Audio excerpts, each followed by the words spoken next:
Good morning সবাইকে। সমস্ত কাজকর্ম করে এবার আমি বাজারে যাচ্ছি কিছু মাছ মাংস আনার জন্য। তো চলো বেরিয়ে পড়েছি। ওখান থেকে কাকলিও যাবে, আর কাকলি আর আমি দুজনেই যাই সবসময় বাজার করতে, ভীষণ ভালো লাগে। বেরিয়ে পড়েছি, রাস্তায় হেঁটে হেঁটেই যাচ্ছি। যা গরম পড়েছে তাতে সত্যি আর বাজার হয়ে যেতে ইচ্ছা করে না। বাজার থেকে এসে রান্না বান্না খুব অস্বস্তি মনে হয়। কাকলি ওখানে দাঁড়িয়ে আছে, আমরা কী কী কিনবো চলো দেখাবো।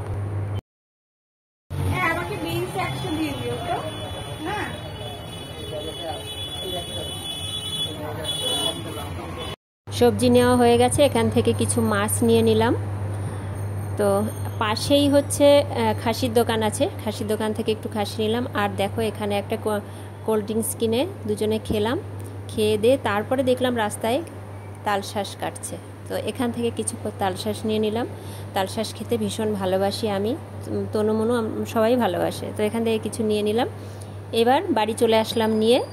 দেখো সবজিগুলো সব এখানে নামিয়ে ফেলেছি। পটল ভাজা, ডিম সিদ্ধ, আলু সিদ্ধ দিয়ে সকালের খাবারটা খেয়ে নেব, কারণ সকালে আজকে ভাতই করেছি।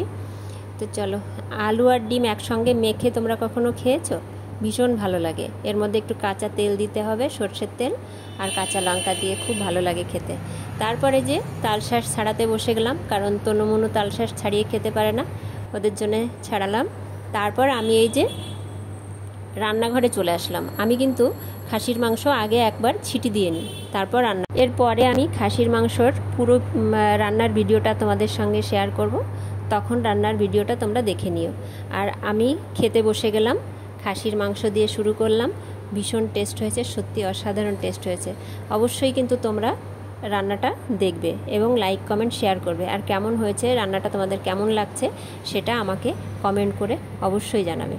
তো আজকের ভিডিও আমার এই পর্যন্তই। তোমরা ভালো থেকো, সুস্থ থেকো, টাটা।